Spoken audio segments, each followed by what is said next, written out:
Hey everybody, a lot of people think I hate petrol engines. They think I don't like the 1GR, all this sort of thing. I just want to be really clear. Forever I liked petrol engines and I wasn't really a fan of diesels. I've said it before, diesels are for four-wheel drives. And there's different reasons for saying that I'm not going to go into in this video, but traditionally for many years we were working on petrol engines, so I know petrol engines quite well, although I've probably got a bit outdated in the last 15 years. Specialising more on four-wheel drive and diesel, this sort of applications, specialising in the 1KD FTV, which is what I own and use a number of those vehicles, and I still think it's one of the best engines. Some people just had a little laugh, they think, oh, they're no good and they crack pistons and whatever. It's okay, you just got a misunderstanding, that's all it is, and we're not going to talk about in this video.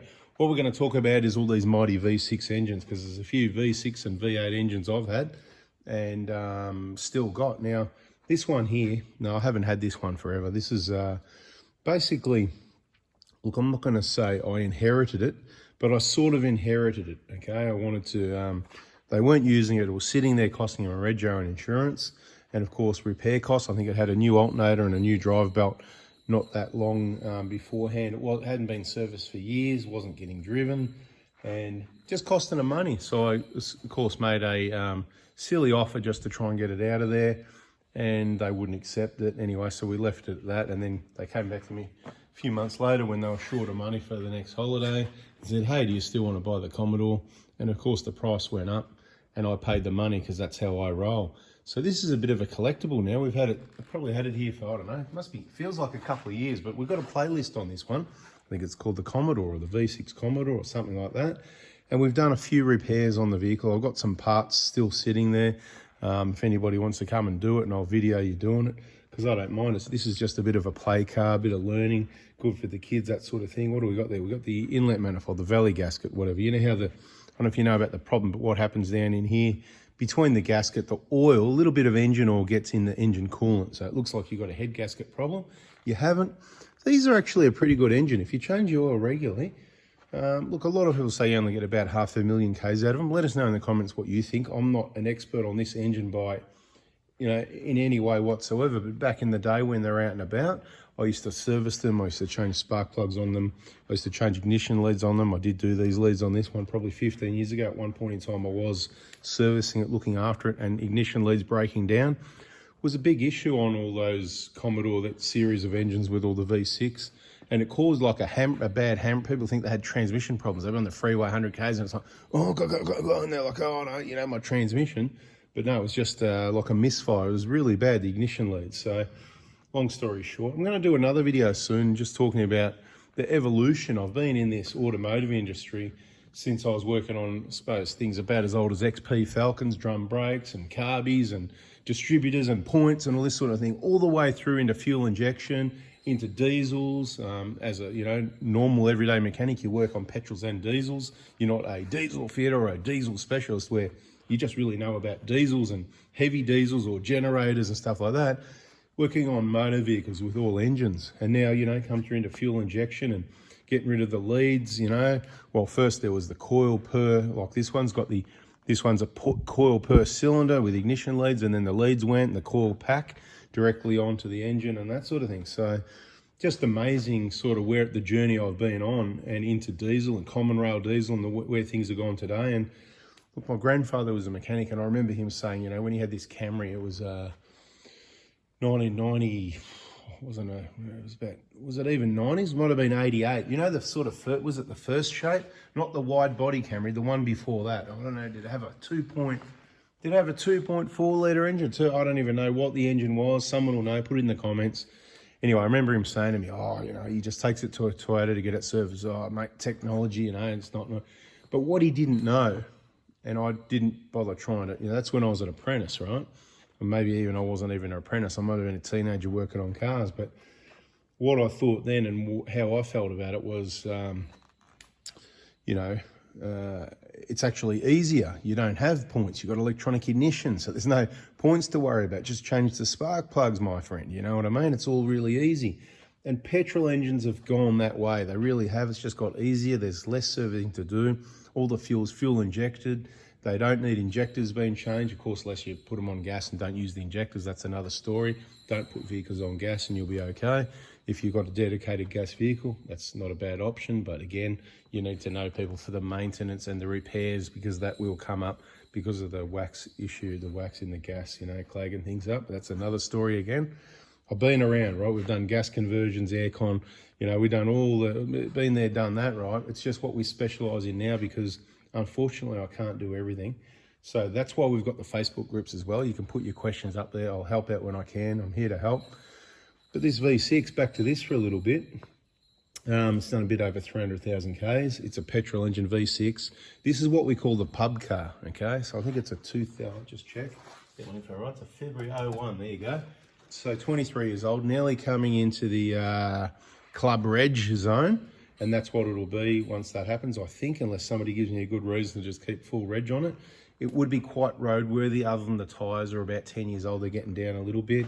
It's got brakes are good. I've got another set of brakes there anyway. Everything else in the car, there's no oil leaks. We've gone through stuff. Check out the playlist if you want to know what we've done. There's going to be more to do. Like I said, this hose is sort of sagging down a little bit. It's kind of sitting on the back of the power steering pump there. A few things like that. But look, it runs well. It drives great. It gets 10 litres per 100 Ks. Now, I can easily drive this around and get 15 litres per 100 Ks. That just means I'm getting around a bit quicker, more cold starts, more short trips. What I'm saying is the petrol engine fuel economy varies a lot. It's another thing a lot of people might not take into account. An engine this size, cold engine, it's got to warm up, it's on choke sort of thing. It's running rich, you start it up and it's putting all that steamy white stuff out the back. It's running rich.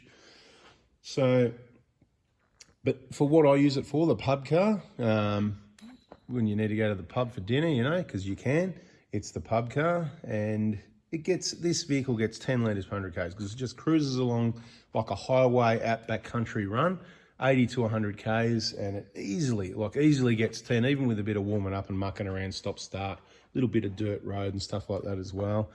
10 litres per 100. But look, if you're doing more cold starts, you're easily going to get 15 out of it. If you're in a hurry, you want to thrash it around and do short trips, it's going to get worse than 15 litres per 100 Ks.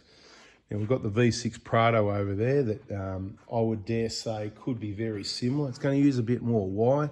Well, the engine's a little bit bigger, but that's not it. It's probably a better, more efficient engine, but it's a four-wheel drive. It's higher.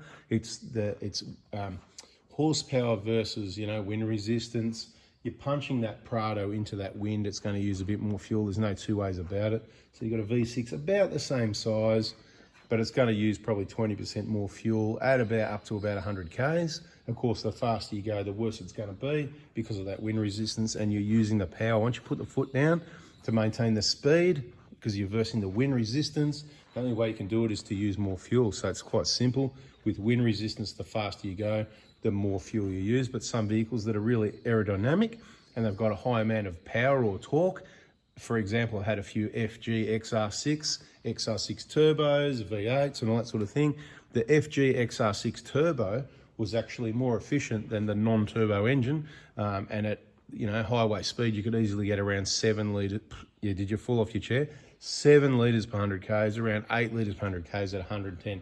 I'm talking cruising altitude. I'm not talking you're going to get that on your tank, because you're only going to do that for 50 Ks or 100 Ks typically, because in your XR6 Turbo, you're typically not touring around Australia. When I look on the road, that's not what I see. I don't even see these cars on the road anymore. But look, this thing's just sitting here. I don't mind petrol engines. It's really simple to maintain. It's quite reliable. The only thing that's going to happen in a petrol engine, generally with all of them, sooner or later, your fuel pump in the tank, it's going to wear out. It's going to not work one day. So fuel pumps is one thing to keep a spare one on hand if it's an older vehicle. Watch some videos, be prepared on how to change it. We might get around to that on this one day.